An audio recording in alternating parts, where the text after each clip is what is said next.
Hello मेरे दोस्तों, स्वागत है आपका अपने YouTube channel MJ study centre पे। मैं हूं मुकेश सर। फिर से मैं लेकर आया मैथ का एक धमाल वीडियो जो प्रश्नावली 2 का ए भारतीय वन बुक से क्लास 10th मैथ।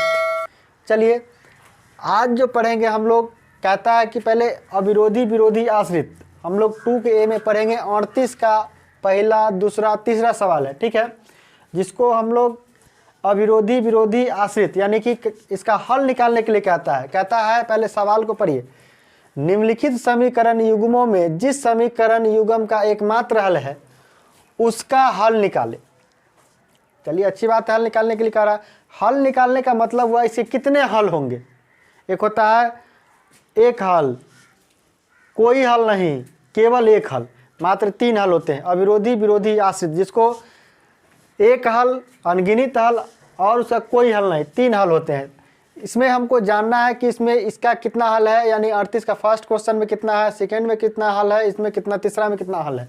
तो हम लोग इसको जानने से पहले कुछ जो इसका परिचय होते हैं वो जान लेते हैं। यहाँ पे मैंने मात्र 3 प्रश्न लिखा है, लेकिन यह प्रश्न समझ जाने के बाद दुनिया का मतलब कि अविरोधी विरोधी आश्रित पर जैसा भी सवाल आएगा 3000 प्रश्न आप बना सकते हैं।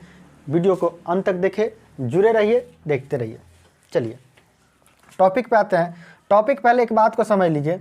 फॉर्मूला इसका होता है A/D B/E = C/F, यानी इसका कहने का अर्थ ये हुआ।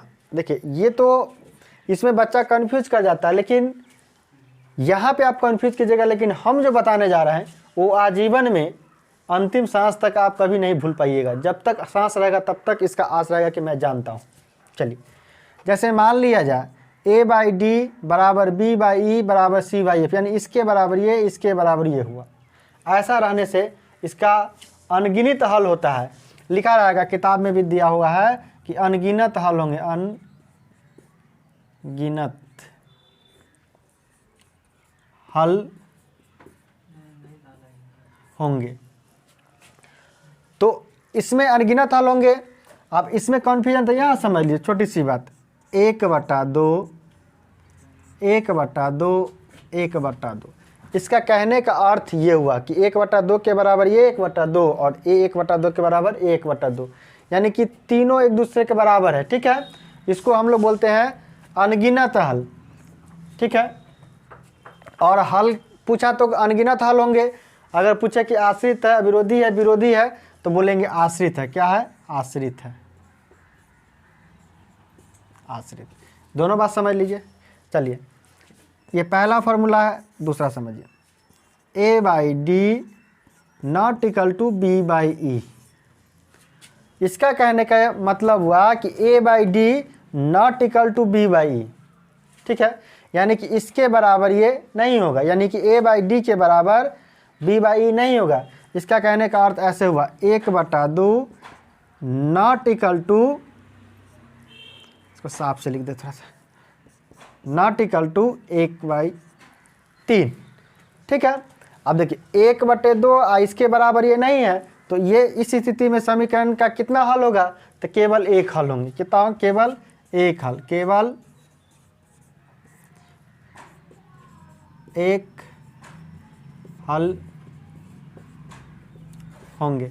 लेकिन सवाल में ध्यान दीजिएगा, सिर्फ उसका हल निकालने के लिए बोला है, सिर्फ हम हल लिखेंगे इसका। लेकिन अभी इसमें दोनों चीज़ आपको बता देते हैं। कहीं पे पूछेगा कि आश्रित है, अविरोधी है, विरोधी है, तो इसमें ऐसा लिखा जाता है, आश्रित चाहे अविरोधी। इसका कितना हल होगा? केवल एक हल होंगे। और यह क्या कहलाएगा? अविरोधी कहलाएगा। क्या कहलाएगा? अविरोधी, अविरोधी। तीसरा आइए, A/D B/E ≠ C/F। ऐसे स्थिति में हम इसको क्या कहेंगे? विरोधी, यानी कि कोई हल नहीं होगा। क्यों नहीं होगा? क्योंकि आपको देखिए A/D B/E और ≠ C/E, इसका मतलब ये दोनों बराबर है, तीसरा बराबर नहीं है, इसलिए इस स्थिति में कहते हैं कोई हल नहीं होगा, कोई हल नहीं होगा, कोई हल नहीं। तो कोई हल नहीं, ऐसे भी लिख सकते कोई हल नहीं होगा, ठीक है, ऐसे भी लिख सकते हैं। इसी में इसको कहा जाता है कितने हल है, तो इसको बोले कोई हल नहीं। आप पूछे कि अविरोधी है, विरोधी है, आश्रित है, तो ये होगा विरोधी, विरोधी। चलिए ये 3 फॉर्मूला है, एक तरीके से समझिए। ये 3 टिप्स पे आपका ये 3 प्रश्न नहीं 3000 प्रश्न बन सकता है। बस आप थोड़ा सा इसको ध्यान से देखिए। मैंने ये A/D, B/E, C/F, इससे अगर कन्फ्यूजन है तो इससे आप क्लियर है, ठीक है। 1/2 बराबर 1/2 बराबर 1/2, इससे आप क्लियर है। A/D not equal to B/E, इसका मतलब हुआ कि A के बराबर B नहीं है, D के बराबर E नहीं। समझ में आया? क्लियर? तो इसका मतलब हो गया, फिर यहाँ देखिए A/D B/E not equal to C/F, यानी कि इसके बराबर ये है, यानी कि A/D के बराबर B/E है, नॉट इक्वल टू C/E के बराबर नहीं है।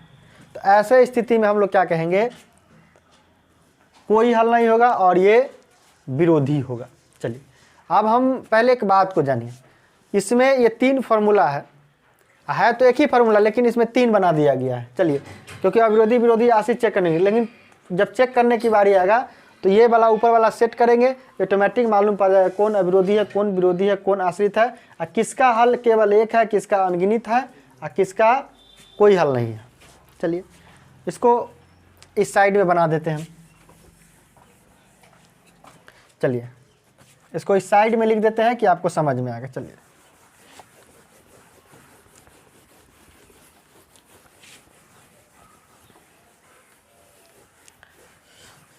आइए टॉपिक पे फिर से। A/D B/E और C/F, यानी कि इसको बोलते हैं हम लोग आश्रित, यानी कि अनगिनत हल, अनगिनत हल, ठीक है। होंगे अभी भी लिख सकते हैं, जैसे इसका मतलब 1/2 1/2 1/2, ठीक है। दूसरा A/D B/E, A/D B/E not equal to B/E, ठीक है। इसका हो जाएगा केवल एक हल, केवल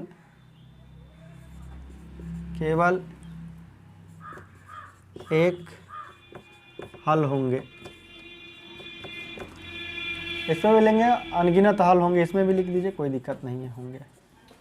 चलिए तीसरा लिखिए, A/D B/E not equal to C/F, इसको लिख दीजिए कोई हल नहीं, कोई हल नहीं होगा, ठीक है। अब इसको चेक करते हैं। चलिए यहाँ पे 10x प्लस 35 बटे यानी कि 2y है ना, अब बराबर 25। तो पहला को हम लोग मानते हैं A B C, और E जो होता है नीचे D, E हो गया E, E हो गया F।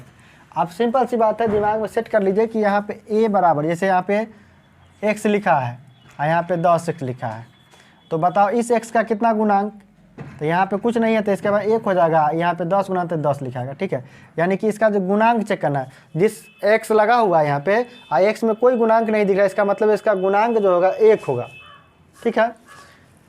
इसका जो इस 10x का जो है इसका गुणांक 10 हो गया, तो इसी में इस तरीके से यहाँ समझेंगे a बराबर कितना हो गया 10, और b बराबर जो लिखा है 35/2, 35/2, और c बराबर जो हो गया 25 हुआ। चलिए अब देखिए d बराबर हो गया 4 और e बराबर हो गया 7 और f लिखा है, f बराबर कितना हो जाएगा 10, ठीक है।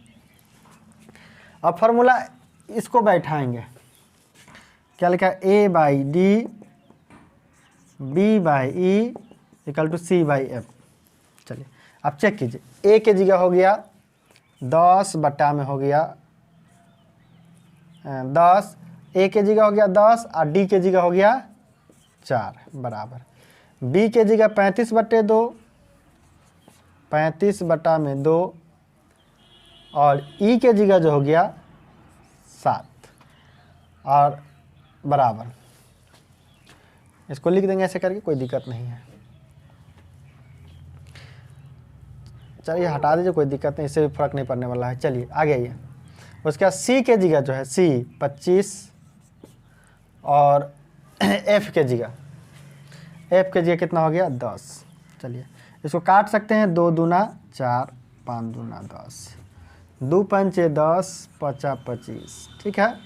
चलिए अब यहाँ पे जो है इस 7 है 7, ये 7 के बट्टे अपने मन से 1 ले सकते हैं। जैसे मान लिया 4 रहता है, इसके बट्टे अपने मन से 1 ले सकते हैं, कोई दिक्कत नहीं है।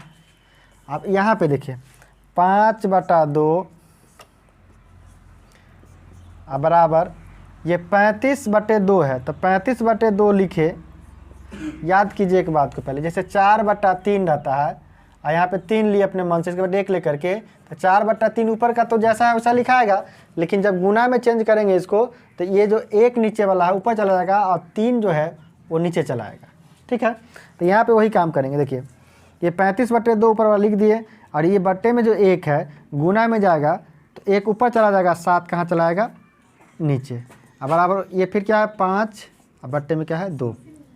तो देखिए 7 5 35, इसको भी काट देंगे तो हो गया 5/2 और 5/2 बराबर 5/2। देखिए यहाँ 5 बचा और यहाँ 2, ये तो कट गया यहाँ से, और 5/2 यानी कि 5/2 5/2 5/2। जब तीनों बराबर होगा, जब तीनों बराबर होगा तो क्या लिखेंगे, अनगिनत हल होंगे। तो 38 का पहला का सवाल का जो जवाब हुआ यहाँ पे लिख देंगे अनगिनत हल,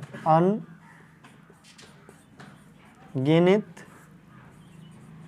हल होंगे। चलिए आशा करता हूँ कि पहला सवाल समझ में आया होगा और इसको कॉपी में नोट कर लीजिए, फिर मैं आगे का सवाल में बताता हूँ।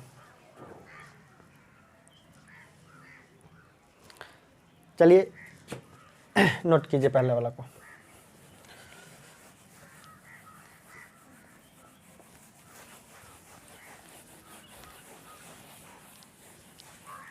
अब आइए दूसरा सवाल, 38 का दूसरा।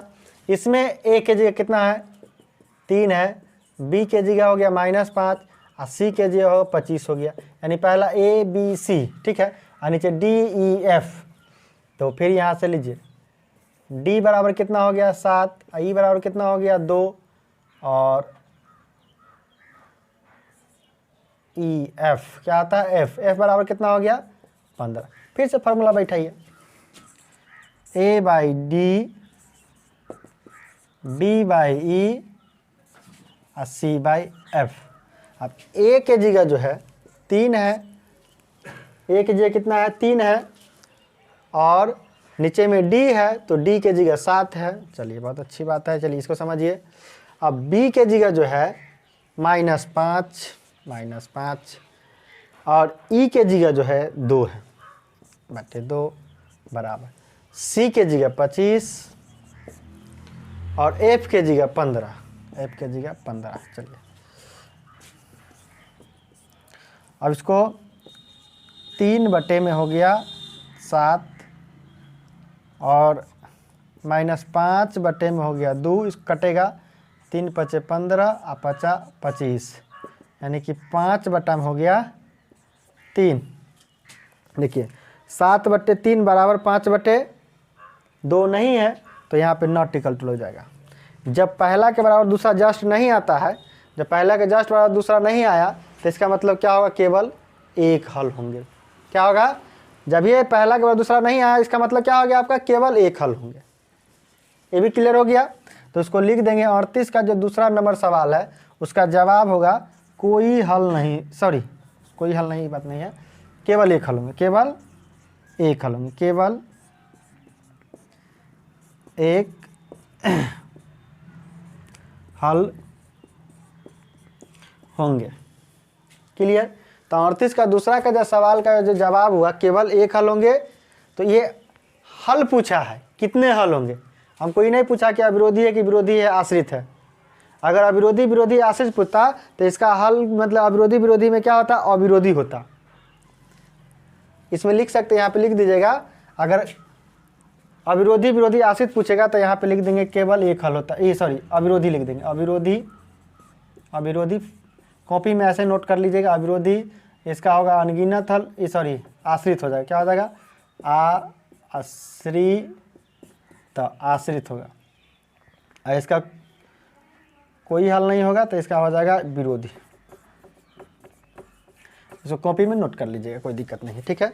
चलिए 38 का सेकेंड भी खत्म हुआ, इसको कॉपी में नोट कर लीजिए और आगे फिर से तीसरा पे चलते हैं।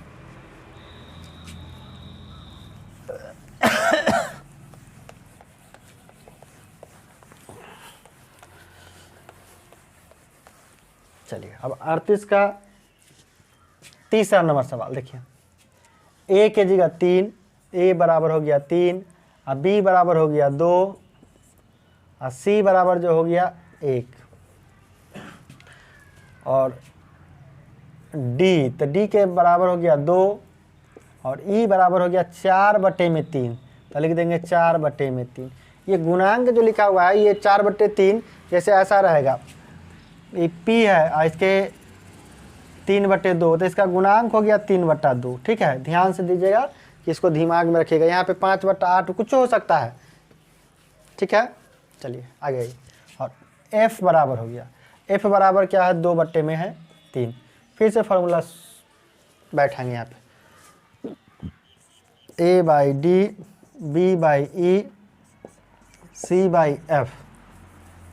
चलिए a के जगह हो गया 3, और उसके सामने आ जाइए d तो 2, फिर b तो b के जगह हो गया 2, और फिर उसके सामने हो गया 4/3, तो 4/3, ठीक है।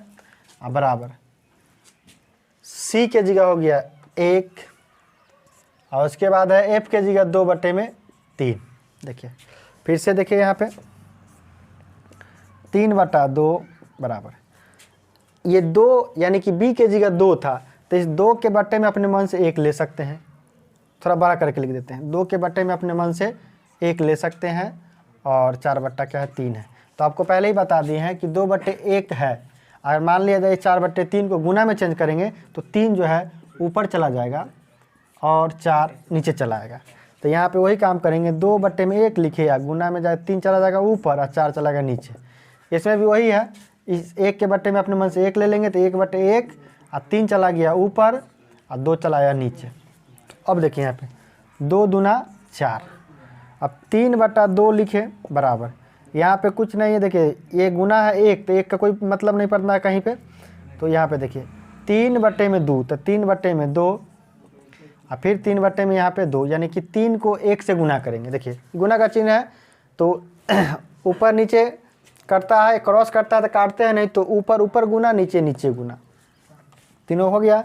देखिए 3/2 बराबर 3/2, और फिर बराबर 3/2, यानी तीनों बराबर होता है। तो कितने हल होते हैं, तो लिख देंगे अनगिनत हल। देखिए तीनों बराबर है तो कितना हल होगा, अनगिनत हल होंगे, ठीक है। तो चलिए यहाँ पे लिख देंगे अनगिनत,